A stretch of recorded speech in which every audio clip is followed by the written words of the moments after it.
नमस्कार दोस्तों, कैसे हैं? आशा है अच्छे ही होंगे। छठ पर्व की ढेर सारी शुभकामनाएं। आज का सेट बहुत इम्पोर्टेंट रहने वाला है। आज का सेशन इम्पोर्टेंट रहने वाला है, इसलिए हम आप लोगों से आशा करते हैं कि एक एक शेयर जरूर करें। जितना देखें शेयर जरूर करें, कम से कम एक शेयर। और अगर नए हैं तो चैनल को सब्सक्राइब कर लें, लाइक जरूर करें।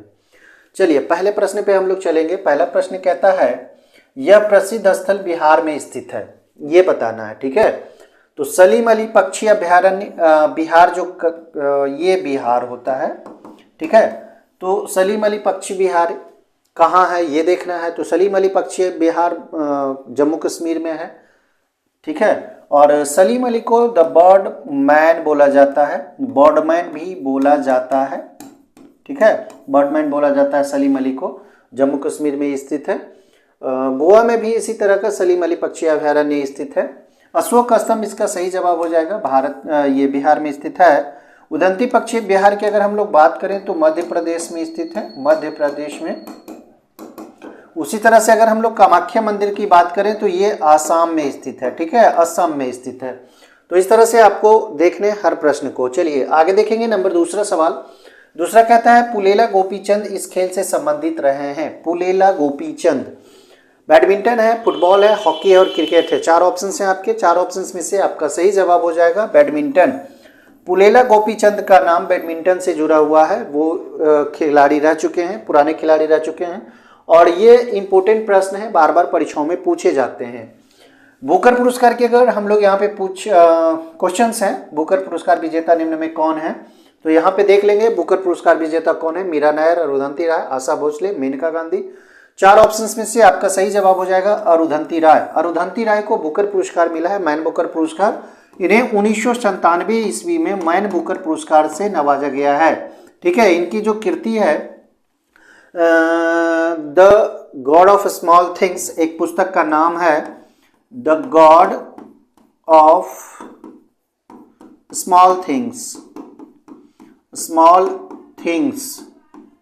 ठीक है, the God of small things नाम की एक पुस्तक है, जिसके लिए अरुंधति राय को 1997 ईस्वी में मैन बुकर पुरस्कार दिया गया था। आगे देखेंगे। नंबर चौथा सवाल है, इनमें से किन्हें भारत रत्न से सम्मानित किया जा चुका है। भारत रत्न जिसकी शुरुआत की हम लोग अगर चर्चा करें तो शुरुआत इसकी कब से हुई है? 1954 ईस्वी से है। ठीक है, 1954 ईस्वी में हालांकि सीवी रमन को भी दिया गया था, भारत के प्रथम उपराष्ट्रपति को दिया गया था, सर्वपल्ली राधाकृष्णन को दिया गया था। ठीक है, अब यहाँ पे चर्चा कर लें लता मंगेशकर। भारत का सर्वोच्च ये नागरिक सम्मान है, भारत रत्न सर्वोच्च पुरस्कार है। लता मंगेशकर को कब दिया गया है? लता मंगेशकर को 2001 ईस्वी में ये पुरस्कार दिया गया है, यानी कि लता मंगेशकर को भारत रत्न से नवाजा गया है। सचिन तेंदुलकर की अगर हम लोग बात करें तो ये 2014 ईस्वी में, अटल बिहारी को 2015 ईस्वी में। ठीक है, तो इन लोगों को भारत रत्न दिया जा चुका है, सम्मानित किया जा चुका है, यानी कि आपका ये तीनों आपका सही जवाब हो जाएगा। ठीक है, लेकिन ऑप्शंस में तीनों है तो तीनों सही होगा।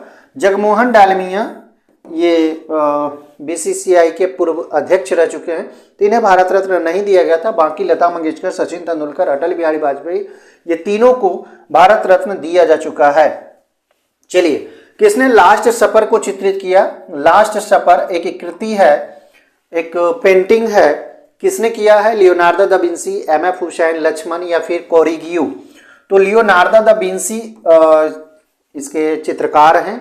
किसका? लास्ट सपर का। सबसे इंपॉर्टेंट है ये लास्ट सपर। ये जो पेंटिंग है इसको लियोनार्डो दा विंसी ने बनाया है और बहुत फेमस ये पेंटिंग है। आगे देखेंगे। पृथक पंचायती राज मंत्रालय का गठन कब हुआ? तो पंचायती राज तो आप जानते होंगे, 73वां संविधान संशोधन, जिससे पंचायतों में पंचायती राज स्थापित किया गया, स्थानीय स्वशासन की पहल की गई कानूनी तौर पे। ठीक है, तो ये 1992-93 में हुआ था और 24 अप्रैल को इसको लागू किया गया था। इसीलिए पंचायती राज दिवस जो मनाया जाता है वो 24 अप्रैल को मनाया जाता है। इसे भी आपको याद रखने हैं। ठीक है, समय समय पर हम इस चीज़ को बता देते हैं ताकि आपका याददाश्त तेज रहे। तो ये जो पृथक पंचायती राज मंत्रालय बनाया गया है ये 2004 में बनाया गया है, तो इसे आपको नोट कर लेना है। ठीक है, चलिए अगला देखेंगे। नंबर 7वां, निम्न में कौन अन्य तीनों को समाहित करता है? देख लेना है यहाँ पे, परितंत्र है, कम्युनिटी है, आबादी है, जाति है। जाति, आबादी, कम्युनिटी, समुदाय जिसे कहते हैं, वो सभी ये तीनों चीज जो है ये परितंत्र के अंतर्गत आता है। तो आपका सही जवाब ए हो जाएगा 7 का। चलिए 8वां देखेंगे, पेरू की राजधानी। पेरू एक देश है, इसकी राजधानी पूछा जा रहा है। लापाज है, क्यूटो है, लीमा है, बोगोटा है। तो लीमा हो जाएगा, पेरू की राजधानी लीमा है। इसे थोड़ा सा देख लें, कुछ महत्वपूर्ण देशों को जिससे प्रश्न बनते हैं और बराबर पूछे जाते हैं, तो वैसे देश को याद रख लें। निम्नलिखित में कौन सा विटामिन जल में घुलनशील होता है? Vitamin A, vitamin D, C, E, 4 option हैं आपके। तो सबसे पहले जान लें कि विटामिन जल में जो घुलनशील है, कुछ वसा में घुलनशील होते हैं, ठीक है, वसा में घुलनशील होते हैं कुछ, तो इस चीज को आपको याद रखने हैं। कुछ वसा में घुलनशील होते हैं और कुछ जल में घुलनशील होते हैं।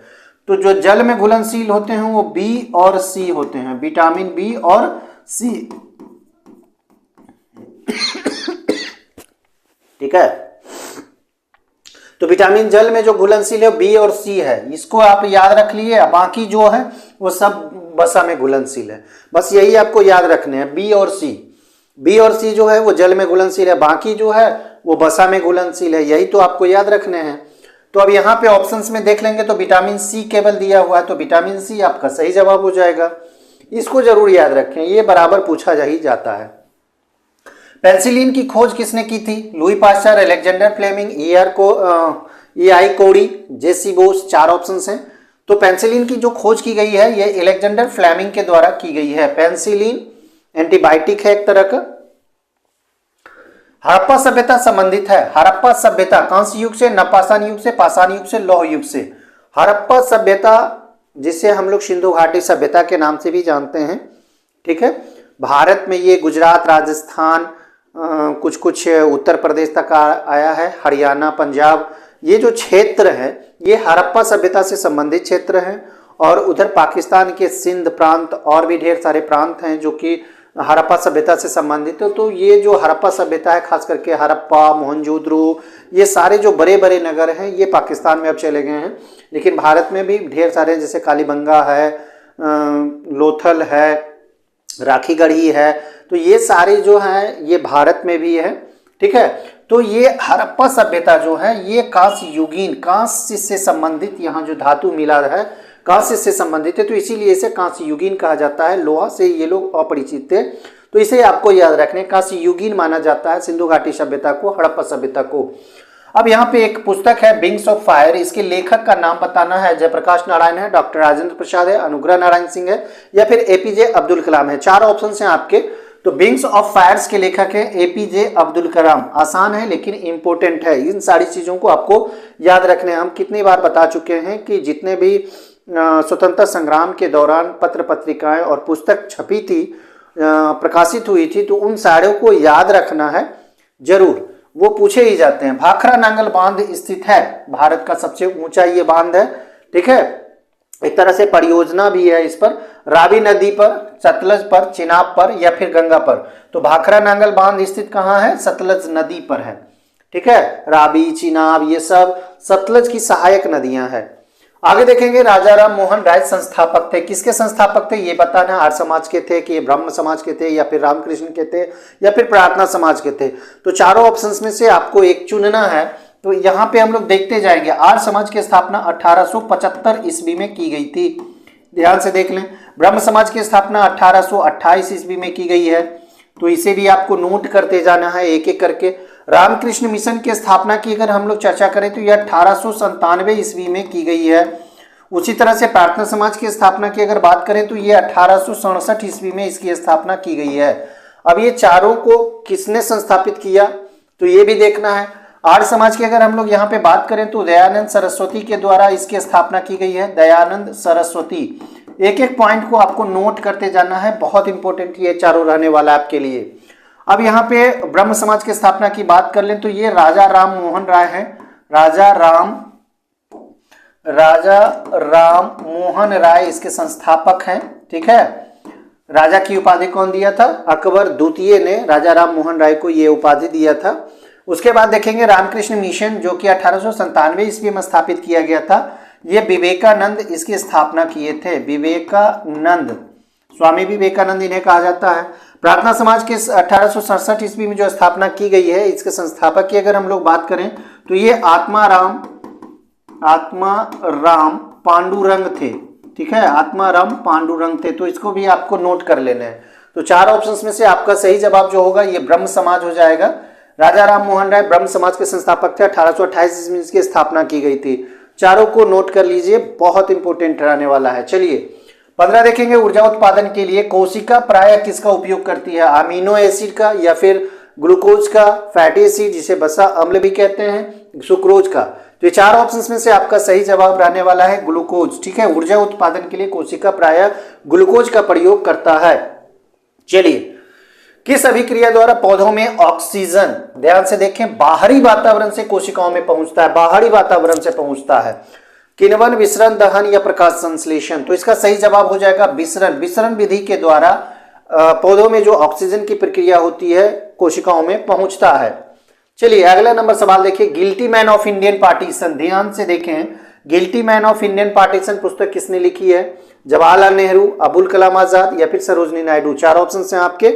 तो ये 4 ऑप्शन जो आप देख रहे हैं, ये दोनों तो एक ही ऑप्शन मान लें इसे। तो ये तीनों नाम इसमें नहीं है, ये गलत दिया हुआ है। Guilty man of Indian partition के लेखक हैं राम मनोहर लोहिया, इसे जरूर याद कर लें। राम मनोहर लोहिया इसके संस्था, ये लेखक हैं किसके? ये guilty man of Indian partition के। तो राम मनोहर लोहिया इसके लेखक हैं। आगे देखेंगे 18 नंबर सवाल। 18 क्या कहता है? 1935 के भारत सरकार अधिनियम की कौन सी एक विशेषता नहीं थी? चारों विशेषता थी लेकिन एक नहीं थी, ध्यान देना है इसी में। ये केंद्र के साथ ही राज्यों में द्वैत शासन की व्यवस्था की गई थी, द्वैत सदन विधानमंडल की स्थापना की गई थी, प्रांतीय स्वायत्ता भी दिया गया था, ये भी सही है, एक अखिल भारतीय संघ, ये भी सही है। तो ये अगर सब सही है तो फिर गलत कौन था? तो देखिए, केंद्र के साथ ही राज्यों में द्वैत शासन, ये गलत है। केंद्र में द्वैत शासन तो लागू किया गया था लेकिन राज्यों में द्वैत शासन लागू नहीं किया गया था। ये प्रांत जो थे, प्रांत में पहले द्वैत शासन लागू किया गया था 1919 का जो मॉन्टेग्यू चम्सफोर्ड जो आया था, भारत सरकार अधिनियम कह सकते हैं, तो उसी के आधार पर प्रांतों में द्वैत शासन लगाया गया था, जिसे 1935 ईस्वी में समाप्त कर दिया गया था और केंद्र में द्वैत शासन लगाया गया था। तो इस तरह से आपको याद रखने हैं 18। अब आगे देख लेंगे 19 क्या कहता है? निम्नलिखित में किसने सोम प्रकाश, ध्यान से देखें, नामक समाचार पत्र शुरू किया था? आसान है, जैसे ही आप नाम समझ गए होंगे।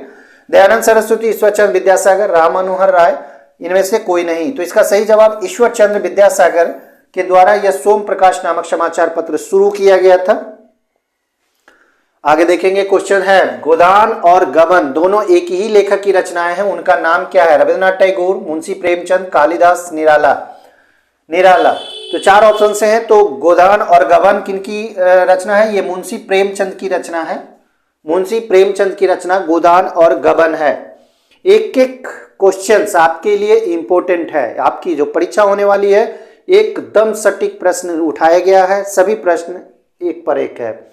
दोस्तों, अगर आपको पीडीएफ चाहिए तो जो लिंक है वो डिस्क्रिप्शंस में है टेलीग्राम का, वहाँ से आप ज्वाइन कर सकते हैं। वेट करना है, ज़रूर आपको वहाँ पे पीडीएफ अवेलेबल करवाया जाएगा। और साथ ही कभी कभार हो सकता है, या कभी कभार क्या, दिसंबर में ये प्लान है, उसमें हम आपसे कुछ प्रश्नों का एमसीक्यू फॉर्मेट में वहाँ पे आपका टेस्ट भी लेंगे। आप ध्यान दें, अगर जरूर ये टेलीग्राम लिंक ज्वाइन करें तो ठीक है। चलिए आगे चलते हैं। 21 नंबर कहता है, हृदय का पहला प्रतिस्थापन किसके द्वारा किया गया था? William Harvey, FG Hopkins, Louis Pasteur या फिर बर्नार्ड? तो ये हृदय का पहला प्रतिस्थापन की अगर हम लोग बात करें तो 1967 ईस्वी में पहला प्रतिस्थापन हुआ था। ठीक है, पहला प्रतिस्थापन किया गया था किसके द्वारा? क्रिश्चियन बर्नार्ड के द्वारा।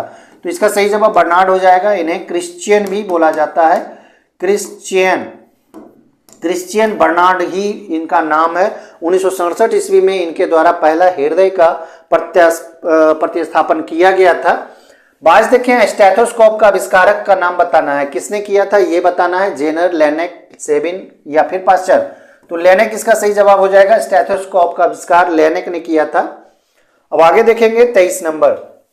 जनसंख्या का अध्ययन किया जाता है किसके अंतर्गत, ये बताना, जीवाश्म विज्ञान, कार्टोग्राफी, जियोग्राफी या फिर डेमोग्राफी। तो जनसंख्या का जो अध्ययन किया जाता है ये डेमोग्राफी के अंतर्गत किया जाता है। जनसंख्या दिवस कब मनाया जाता है, तो 11 जुलाई, इसे जरूर याद रखें, ये भी आपके लिए इंपॉर्टेंट है, बराबर पूछा जाता है। जनसंख्या दिवस इसे बोला जाता है, जनसंख्या दिवस के रूप में इसे मनाया जाता है 11 जुलाई को, तो इसे भी नोट कर लें आप। आगे देखेंगे क्वेश्चन नंबर 24 है, हिस्टोलॉजी किससे संबंधित है। हिस्टोलॉजी की अगर चर्चा करें यहाँ पे तो उत्तक, विषाणु, जीवाणु, कोशिका किससे संबंधित है, किसका अध्ययन किया जाता है इसमें, तो हिस्टोलॉजी मतलब उत्तक, ठीक है। उसी तरह से विषाणु वायरोलॉजी, वायरोलॉजी ये विषाणु के लिए हो गया। जीवाणु में बैक्टीरियोलॉजी इसको बोला जाता है, बैक्टीरियो, ठीक है, बैक्टीरियोलॉजी में इसका अध्ययन किया जाता है, बैक्टीरिया का अध्ययन किया जाता है। जबकि कोशिका की अगर हम लोग बात करें तो साइटोलॉजी इसका सही जवाब हो जाएगा, साइटोलॉजी में कोशिका का अध्ययन किया जाता है, तो इसे भी आप नोट कर लें, जरूर नोट करें। आगे देखेंगे भूमिगत जल को दूषित करने वाले अजैविक प्रदूषक कौन है। बैक्टीरिया है, शैवाल है, आर्सेनिक है, विषाणु है, सारे जैविक है, तो आर्सेनिक अजैविक कहलाते हैं, तो इसका सही जवाब आर्सेनिक हो जाएगा। आगे देखेंगे 26 नंबर सवाल क्या कहता है। 26 कहता है फ्लाई एश एक वातावरणीय प्रदूषक है, फ्लाई एश इसे जरूर याद रखें, किसके द्वारा उत्पन्न होता है, थर्मल पावर प्लांट, आटा मिल, उर्वरक संयंत्र या फिर सीमेंट उद्योग। तो 4 ऑप्शंस में से आपका सही जवाब थर्मल पावर प्लांट इसका होगा। फ्लाई एश जो वातावरणीय प्रदूषक है यह थर्मल पावर प्लांट से उत्पन्न होता है। चलिए, हरित गृह प्रभाव का अर्थ है ये बताना है। ऑप्शंस आप यहाँ पे 4 हैं, देख लें। एक कहता है वायुमंडल में ग्रीन हाउस गैसों के घनीकरण के कारण वायुमंडल के तापमान को बढ़ाता है ये हरित गृह प्रभाव, या फिर बढ़े हुए तापमान में सब्जियों तथा फूलों का उत्पादन किया जाता है हरित गृह प्रभाव से, शीशे के मकानों में खाद्य फसलों का उत्पादन, इनमें से कोई नहीं। 4 ऑप्शंस हैं, तो इसका सही जवाब हो जाएगा ये वाला, वायुमंडल में ग्रीन हाउस गैसों के घनीकरण के कारण वायुमंडल को जो तापमान होता है वो बढ़ता है, यही है ग्रीन हाउस इफेक्ट इसे बोला जाता है। चलिए, वायुमंडल में जिस ओजोन छिद्र का पता लगाया गया है, ओजोन छिद्र है, ठीक है, वह कहाँ स्थित है ये बताना है। आर्कटिक महासागर के ऊपर या फिर अंटार्कटिका महासागर के ऊपर, भारत के ऊपर या फिर अलास्का के ऊपर। 4 ऑप्शन हैं आपके, तो इसका सही जवाब आप अगर देखें तो अंटार्कटिका महासागर के ऊपर ये है ओजोन छिद्र, इसका पता लगाया गया है वैज्ञानिकों के द्वारा। चलिए 29 नंबर हम लोग सवाल देखेंगे। 29 क्या कहता है, राष्ट्रीय पर्यावरण अभियांत्रिकी संस्थान, राष्ट्रीय पर्यावरण अभियांत्रिकी संस्थान कहाँ स्थित है। इंपॉर्टेंट क्वेश्चनों में से एक है ये, नागपुर, पुणे, नई दिल्ली, लखनऊ। तो राष्ट्रीय पर्यावरण अभियांत्रिकी संस्थान की अगर हम लोग चर्चा करें तो ये नागपुर में है, जिसकी स्थापना 1958 ईस्वी में की गई है। 1958 ईस्वी में इसकी स्थापना की गई है, तो इसे भी आप याद रखें, नागपुर में, ठीक है। चलिए 30, मिनीमाता महामारी जिसके कारण 1965 ईस्वी में जापान में अनेक लोग मरे थे पानी में, इसके प्रदूषण का कारण क्या था, ठीक है।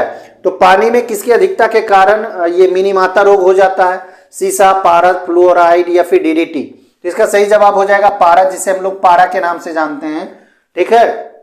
एक धातु है जो कि तरल अवस्था में पाया जाता है, पारा, पारा आप जानते होंगे, जो कि थर्मामीटर में प्रयोग किया जाता है।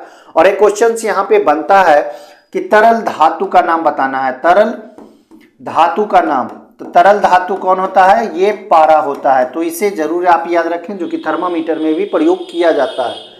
31 नंबर सवाल है, निम्नलिखित में कौन सा वायु प्रदूषक, ध्यान से देखें, मनुष्य में रक्त दाब को यानी कि ब्लड प्रेशर को बढ़ा देता है और हृदय संबंधी रोग पैदा करता है। ध्यान से देखें, पारा, कैडमियम, तांबा या फिर सीसा।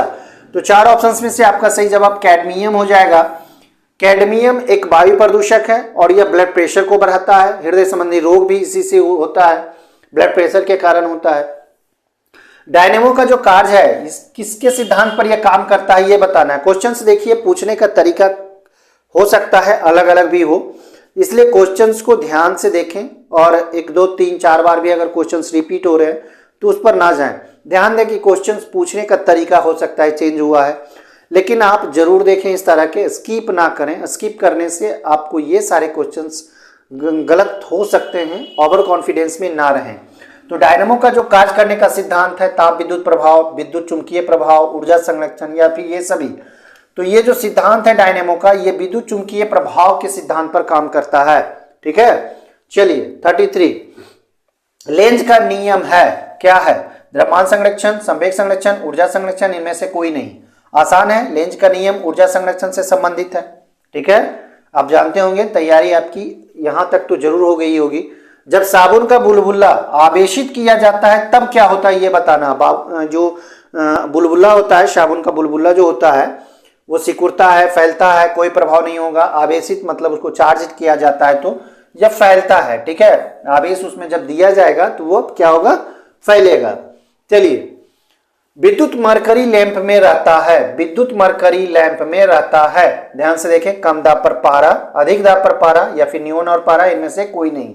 तो चार ऑप्शंस में से आपका उपयुक्त जो सही ऑप्शंस होना चाहिए ये होगा, अधिक दाब पर पारा को इसमें भरा जाता है। चलिए, एकीकृत परिपथ में प्रयुक्त अर्धचालक चिप निम्न की बनी होती है। चलिए सीधे यहाँ पे जैसे ही आप देखें तो ऑप्शंस अगर आपका आएगा कैल्शियम, कार्बन, सिलिकॉन, जिरकॉन, तो ये दो ऑप्शंस आपके सही रहेंगे, जिरकॉन या फिर सिलिकॉन। अब इसमें दोनों में सही कौन होगा? तो सिलिकॉन हो जाएगा। ठीक है, अर्धचालक की जैसे ही बात करें तो इस तरह से आप प्रश्न को हल कर सकते हैं। प्रतिचक्रवात की आकृति पूछा जा रहा है, सामान्यतः कैसी होती है? गोलाकार होती है या फिर अंडाकार होती है, त्रिभुजाकार होती है, इनमें से कोई नहीं। तो जो प्रतिचक्रवात उत्पन्न होता है ये गोलाकार होता है, ये ध्यान देना है। 38 देखेंगे, 38 क्या कहता है? निम्नलिखित में से किस देश में लोएस के मैदान, ध्यान से देखें, विश्व भूगोल का यह क्वेश्चन है और ये संभावना बहुत ज्यादा है कि इन सारे क्वेश्चंस आएंगे। तो ये लोएस का मैदान कहां नहीं पाया जाता है? यूक्रेन, न्यूजीलैंड या फिर कंबोडिया। तो चार ऑप्शंस में से आपका सही जवाब कंबोडिया होगा। कंबोडिया में लोएस का मैदान नहीं पाया जाता है। एक एक सवाल आपके लिए इंपॉर्टेंट है और जिस तरह से ये रोजाना 6 बजे शाम में आ रहा है आपके लिए प्रैक्टिस सेट, रोजाना आएगा ही, तो मिस ना करें और दोस्तों को शेयर जरूर करें। मिस कब ना करेंगे? जब आप जो नोटिफिकेशन का बेल आइकॉन हो उसको जरूर प्रेस करें ताकि आप मिस ना करें इन सारे वीडियो को। 39 में कहता है सी ऑफ ट्रैंक्विलिटी कहां पर है? पृथ्वी है, चंद्रमा है, जुपिटर है या फिर सूर्य है? तो ये जो आप देख सकते हैं ये चंद्रमा इसका सही जवाब हो जाएगा। सी ऑफ ट्रैंक्विलिटी कहां है? चंद्रमा पर स्थित है। चलिए, पृथ्वी के केंद्र में पाया जाने वाला चुंबकीय पदार्थ पूछ रहा है। ग्रेनाइट नहीं होगा, डायोराइट नहीं होगा, निकेल इसका सही जवाब होगा। निकेल जो होता है वो चुंबकीय पदार्थ होता है जो कि पृथ्वी के केंद्र में पाया जाता है, पृथ्वी के केंद्र में पाया जाता है, बेसाल्ट बीच में नहीं होगा। तो निकेल इसका सही जवाब होगा। आगे देखेंगे, वह काल्पनिक रेखा जो पृथ्वी को दो भागों में बांट देती है, ध्यान से देखें, वो क्या कहलाती है? भूमध्य रेखा, मकर रेखा, कर्क रेखा, इनमें से कोई नहीं। तो देखिए, काल्पनिक ही अगर हम बात करें तो ग्लोब जो होता है ये काल्पनिक ही होता है। ग्लोब जो होता है वो क्या होता है? काल्पनिक होता है। ठीक है, तो इससे क्या कहता है? पृथ्वी को दो भागों में बांटती है। कौन बांटती है? हालांकि जितनी भी अक्षांशीय रेखा है वो भी इसी तरह से होता है। ठीक है, तो ये दो भागों में नहीं बांटती है क्योंकि बीचों बीच जो रेखा होती है उसे भूमध्य रेखा कहते हैं, भूमध्य रेखा। ठीक है, ये भूमध्य रेखा कहलाती है और इसे विषुवत रेखा के नाम से भी जानते हैं। तो इसका सही जवाब भूमध्य रेखा हो जाएगा। ठीक है, बीचों बीच जो रेखाएं होती है जो कि ग्लोब को या फिर पृथ्वी को दो भागों में बांटती है तो यह भूमध्य रेखा के नाम से जानी जाती है। मकर रेखा और कर्क रेखा दोनों किनारे पर होता है, 23.5 डिग्री नीचे, 23.5 डिग्री ऊपर। ठीक है, और ये जो पड़ी रेखाएं आप देख रही हैं इसको अंशांश रेखा भी कहते हैं। ठीक है, इसे क्या कहते हैं? अंशांश रेखा कहा जाता है। तो इसे भी आपको याद रखने हैं। और इस तरह की अगर रेखा हो, ठीक है, इस तरह की रेखा हो तो इसको हम लोग देशांतर रेखा के नाम से जानते हैं, देशांतर रेखा इसको हम लोग कहेंगे। ठीक है, तो इसे जरूर आप लोग याद रखें, दिमाग में बैठा लें। इस तरह से रेखा ये जो हुआ ये भूमध्य रेखा, बीच वाली रेखा, अंशांश रेखा जो पड़ी रेखा है, जो खड़ी रेखा है, ये देशांतर रेखा के नाम से जाना जाता है। ये ध्रुव कहलाता है। ठीक है, एक दक्षिणी ध्रुव एक उत्तरी ध्रुव कहलाता है। इसे भी आपको याद रखने। नीचे वाला जो होता है ये दक्षिणी ध्रुव होता है, ये होता है उत्तरी ध्रुव होता है। ठीक है, चलिए 42 नंबर सवाल देखेंगे। आशा है इस तरह के प्रश्न आप नहीं छोड़ेंगे समझ जाने के बाद। दो देशांतर रेखाओं के बीच की जो दूरी होती है किस नाम से जानी जाती है ये बताना है। गोरे, समय पेटी, बेल्ट या फिर काले। तो गोरे इसका सही जवाब हो जाएगा। उस जो दूरी होती है उसको हम लोग गोरे के नाम से जानते हैं।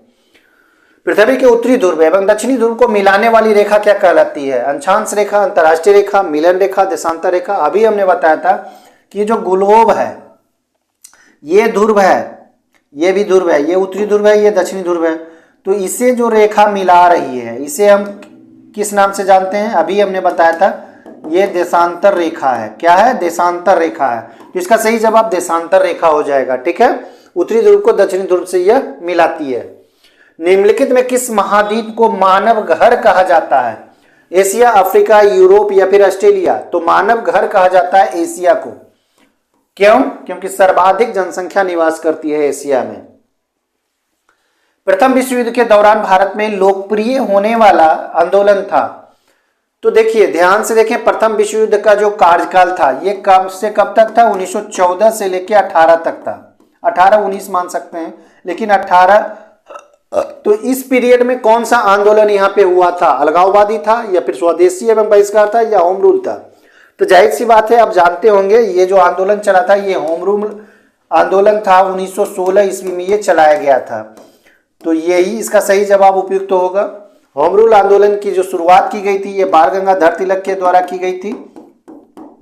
बाल गंगाधर तिलक के द्वारा की गई थी। ठीक है, बाल गंगाधर तिलक के द्वारा इसकी शुरुआत की गई थी होम रूल आंदोलन की। और एक एनी बेसेंट के द्वारा भी शुरू की गई थी। एनी बेसेंट के द्वारा भी इसकी शुरुआत की गई थी। होम रूल लीग की शुरुआत की गई थी। बाद में चलकर दोनों होम रूल लीग एक हो गया था। 46 है आर्य शब्द का अर्थ। ये आर्य जो है इसका शाब्दिक अर्थ बताना है। वीर होता है या फिर श्रेष्ठ या कुलीन होता है या फिर विद्वान या फिर योद्धा। तो आर्य मतलब ही होता है श्रेष्ठ या फिर कुलीन। ठीक है, श्रेष्ठ को आर्य बोला जाता है। क्वेश्चन 47 क्या कहता है देख लेते हैं। निम्नलिखित में से कौन सा एक प्राचीन भारत व्यापारियों का निगम था? प्राचीन भारत में व्यापारियों का निगम था। परिषद था, मणिग्राम था, अष्टदिग्गज था, इनमें से कोई नहीं। तो ये मणिग्राम था। क्या था? मणिग्राम। मणिग्राम नाम से एक व्यापारियों का निगम था, कारपोरेशन था। कृष्णदेव राय किसके समकालीन थे? कृष्णदेव राय दक्षिण के राजा थे, विजयनगर के राजा थे खास करके, तो दक्षिण ही कहा जा सकता है। और हुमायूं, शेरशाह, बाबर, अकबर, ये 4 ऑप्शंस हैं। तो कृष्णदेव राय जो हैं ये बाबर के समय में थे, क्योंकि कृष्णदेव राय राजा बने थे 1509 ईस्वी में। 1509 ईस्वी में ये राजा बने थे और ये इनकी मृत्यु हुई थी 1500 लगभग 27-28 में। ठीक है, तो इनकी मृत्यु हुई थी 1527-28 में। तो उस समय बाबर का शासन था। ठीक है, बाबर का शासन उस समय था, क्योंकि बाबर जो प्रथम पानीपत का युद्ध जीता था 1526 ईस्वी में। उसके बाद मुगल शासन की नींव यहाँ पे डाली थी। तो बाबर उस समय कृष्णदेव राय के समय था। हुमायूं भी नहीं था और ना अकबर था। चलिए 48 के बाद हम लोग 49 देखेंगे। बिहार में तेल शोधक कारखाना पटना में आ रहा है, बरौनी है, बाहर है? तो आसान है, ये तो बरौनी में है तेल शोधक कारखाना। आज का अंतिम सवाल देखेंगे, 50वां नंबर सवाल। 50वां कहता है निम्नलिखित में कौन सा शहर बिहार के सबसे पूर्वी भाग में स्थित है? तो ये भागलपुर है, भागलपुर होगा यहाँ पे। पूर्णिया है, कटिहार है या फिर पटना है? तो सबसे पूर्वी भाग में स्थित पूछा जा रहा है। अगर हम बिहार को इस तरह से देखें, ठीक है, अगर बिहार को इस तरह से देखेंगे तो यहाँ पे पाएंगे कि सबसे जो ये पूर्वोत्तर राज्य है, तो ये राज्य नहीं, जिला, तो ये कटिहार आ जाता है। ठीक है, कटिहार है सबसे पूरब में। इसे हम लोग अगर पूरब माने तो सबसे पूरब में कौन है? कटिहार है। और सबसे उत्तर की अगर हम लोग बात करें तो ये पश्चिमी चंपारण हो जाएगा, सबसे उत्तर। ठीक है, सबसे उत्तर में है। और सबसे दक्षिण की अगर हम लोग बात करें, यहाँ पे दक्षिण की अगर हम लोग बात करें तो दक्षिण में गया बहुत दक्षिण में आता है, तो इसे हम गया कह सकते हैं। उसी तरह से अगर सबसे पश्चिम की अगर हम लोग चर्चा करें तो यहाँ पे कैमूर है, तो ये तो दक्षिण हो गया, ये पश्चिम कह सकते हैं। तो पश्चिम में ये कौन सा है? कैमूर है। कैमूर भभुआ जिसे हम लोग कहते हैं। तो इसे जरूर आप लोग याद रखें। तो कटिहार आपका सही जवाब हो जाएगा। ये चारों को जरूर याद रखें। सबसे उत्तर में पश्चिमी चंपारण, सबसे पूर्व में कटिहार, सबसे दक्षिण में गया और सबसे पश्चिम में कैमूर है। चलिए आज का अंतिम सवाल हो गया। वीडियो कैसे लगा लाइक और कमेंट करके जरूर हमें बताएं। लाइक करें और दोस्तों को शेयर करना ना भूलें। एक शेयर मेरे लिए। धन्यवाद।